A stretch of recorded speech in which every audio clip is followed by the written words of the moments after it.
Welcome back to the GovCon Intel Briefing, produced by cybercloudai.tech. I'm Alex, and it's July 22nd, 2022. Today, we're diving into the federal landscape, pulling out the key signals you need to stay ahead. As always, cybercloudai.tech helps small businesses and GovCon teams navigate the complexities of cybersecurity, cloud, AI, and federal capture strategy, all without that Fortune 500 overhead. Maya, it feels like the federal space is buzzing with a mix of new opportunities and some familiar challenges, doesn't it? Absolutely, Alex. It's a dynamic environment out there. And for those of us tracking the tech and acquisition shifts, there's a lot to unpack. We're seeing agencies really grappling with how to integrate cutting-edge tech while also tightening up their foundational security and compliance. It's a constant balancing act, but that creates a ton of opportunity for innovative GovCon teams. It certainly does. Let's jump right into some of those near-term opportunities and solicitation signals we're tracking. First up, Federal News Network is reporting on the significant uncertainty contractors are facing with new cybersecurity regulations, AI rules, and evolving acquisition policies. Stephanie Costro was quoted saying there needs to be a cybersecurity regime for compliance among government contractors. This sounds like a direct hit for our audience, Maya. Oh, it absolutely is, Alex. This isn't just noise, it's a clear signal. The government is pushing for a more unified and stringent cybersecurity framework across its contractor base. For cybercloudai.tech's clients, this means assessing their current compliance posture, understanding the specific regulatory shifts, and proactively positioning themselves as experts in navigating these new regimes. It's not just about meeting minimums, it's about demonstrating robust, future-proof cyber hygiene. This could lead to a wave of new compliance and advisory service needs. And speaking of cybersecurity, another big one from Federal News Network is the DoD's pause on CMMC, but with the crucial caveat that contractors still have obligations. Eric Crucy has pointed out that the CMMC program is just a certification program on top of the security controls that are still required and will be required. So the underlying security requirements haven't gone anywhere. Exactly. This is a classic case of the more things change, the more they stay the same in terms of core security.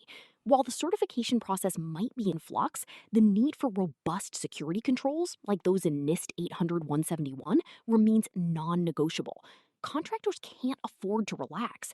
In fact, this pause might be an opportunity to double down on implementing those foundational controls without the immediate pressure of a specific audit deadline, making them even stronger for when CMMC inevitably reemerges or another framework takes its place. It's about building resilience, not just checking a box. Shifting gears a bit, the Army is overhauling its career survey, giving leaders real-time insight into retention trends. An Army spokesman called this data a dynamic diagnostic tool, which drives immediate resource allocation and institutional policy shifts. This sounds like a significant data modernization effort. It's huge, Alex. This is a prime example of how agencies are leveraging data analytics and, frankly, AI to gain deeper, actionable insights into their most critical assets, their people.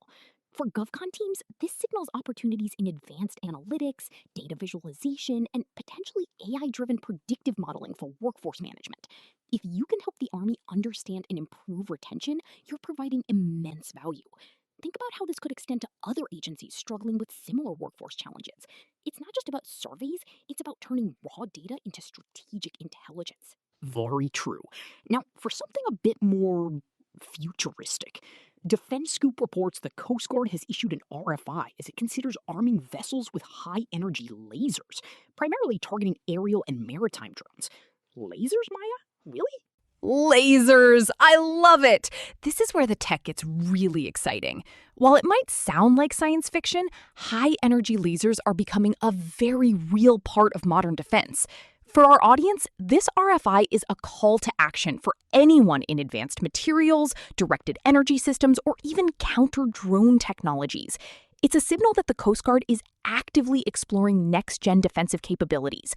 Even if you're not building lasers, understanding these emerging threats and countermeasures, especially against drones, is critical for any cyber or AI firm supporting defense missions. It's about protecting the network, even if that network is a vessel at sea. And speaking of drones, Anduril has unveiled its Thunder attack helicopter, a new loyal wingman drone. Defense Scoop notes it could serve as a loyal wingman for the Army's helicopter fleet. This is another significant development in autonomous systems. The loyal wingman concept is absolutely fascinating, Alex. It's a game changer for air superiority and force projection. Anduril's Thunder is a prime example of how AI and autonomous systems are being integrated into combat platforms. For GovCon, this means opportunities in AI development for autonomous operations, secure data links, command and control systems, and even advanced simulation and training environments for human-machine teaming. The future of warfare is increasingly automated, and securing those autonomous systems, making sure they're resilient to cyber threats, is paramount. It's not just about the hardware, it's about the intelligent software that makes it fly and fight effectively. Moving into agency and customer intelligence, Federal News Network has a great piece on why federal agencies need a trust but verify AI strategy. The article highlights AI's potential to improve efficiency, strengthen resilience, and modernize operations, especially as budgets shrink. This is a clear indicator of agency priorities. Absolutely. The trust but verify approach is exactly what we advocate for. Agencies are eager to harness AI's power, but they're also acutely aware of the ethical, security, and reliability challenges. This creates a huge opening for GovCon firms that can offer AI solutions with built-in transparency, explainability, and robust testing frameworks. It's about helping agencies implement AI responsibly, ensuring it's secure, fair, and performs as expected. If you can help them build that trust, you're golden. Another interesting development from Defense Scoop, how technology and acquisition reform are propelling Navy submarine production. The article mentions centralized accountability, industrial base funding, and gaming engine floor training as key factors. This shows a broader push for modernization in defense acquisition. This is a fantastic signal, Alex. It tells us the Navy isn't just building subs, they're modernizing the entire process. The mention of gaming engine floor training, for example, points to opportunities in virtual reality, augmented reality, and advanced simulation for workforce development and operational efficiency. And centralized accountability and industrial base funding suggest a focus on supply chain resilience and digital transformation within the defense industrial base. For our clients, this means looking beyond the direct contract and seeing how their cyber, cloud, or AI solutions can support the underlying infrastructure, training, and secure data flows that enable this kind of large-scale, high-tech production. It's about optimizing the entire ecosystem. And a significant legislative update from FedScoop, the bill to modernize federal procurement, the Federal Improvement in Technology Procurement Act, has passed the House after stalling last Congress. This bill would raise purchase thresholds and allow for prepayments on cloud services. That's big for GovCon, especially for cloud providers. This is huge, Alex. The FIT Procurement Act is a game changer, especially for cloud service providers and small businesses. Raising purchase thresholds means potentially faster procurement cycles for smaller contracts, and prepayments for cloud services? That's a massive win for cash flow and flexibility. It signals a clear intent from Congress to streamline how agencies acquire technology, particularly cloud.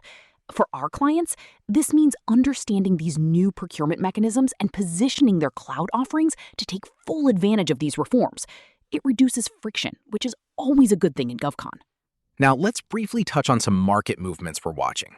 GovExec recently highlighted a video discussing how a debt ceiling breach could mean the federal government decides not to pay any government employees.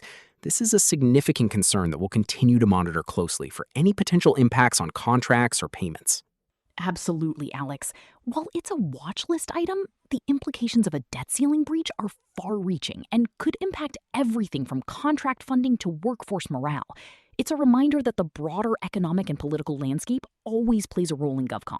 We'll keep an eye on it. We're also tracking the Senate panel advancing Jay Clayton's nomination to lead U.S. intelligence agencies, the U.S. Civil Rights Agency moving to end demographic data collection after 60 years, and the ongoing challenge by fired DHS and Interior probationary workers against an MSPB ruling. These are interesting developments, but perhaps less urgent for immediate capture strategy than our earlier points. Agreed. They're part of the federal pulse, good to be aware of, but not screaming action now for most of our audience. The intelligence leadership nomination is always important for understanding agency direction, and the EEOC data collection change could have long-term implications for federal workforce policy. But for immediate business development, the procurement and tech signals are where the energy is. Right. So pulling all this together, Maya, what are 3 practical capture actions our listeners should be thinking about right now? Great question, Alex. Based on today's intel, here are 3 immediate actions. First, proactively address evolving cybersecurity and AI compliance frameworks. With the uncertainty around new cyber regs and the CMMC pause, now is the time to ensure your foundational security controls are rock solid and to position your firm as an expert in navigating these complex, shifting requirements. Agencies need help understanding and implementing trust but verify AI strategies, so lean into that expertise. Second, target agencies undergoing significant data modernization and digital transformation. The Army's career survey overhaul and the Navy's tech-driven submarine production are clear indicators that agencies are investing heavily in data analytics, AI, and advanced digital tools to improve operations and workforce management. Identify where your cloud, AI, or data science capabilities can drive efficiency and provide actionable insights. And third, understand and leverage the new procurement reforms, especially for cloud services. The passage of the FIT Procurement Act allowing for higher thresholds and prepayments for cloud is a significant opportunity.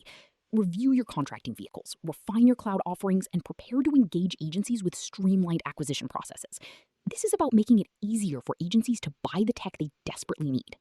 Excellent, actionable insights, Maya. It's clear that staying informed and agile is key in this environment. That wraps up our GovCon Intel briefing for today. A big thank you to Maya for her sharp analysis. Always a pleasure, Alex. And thank you for listening. For more GovCon cybersecurity, cloud, AI, compliance, and capture support, visit www.cybercloudai.tech. And don't forget to check out our other technology and GovCon podcasts at www.cybercloudai.tech/Spotify. We'll catch you next time.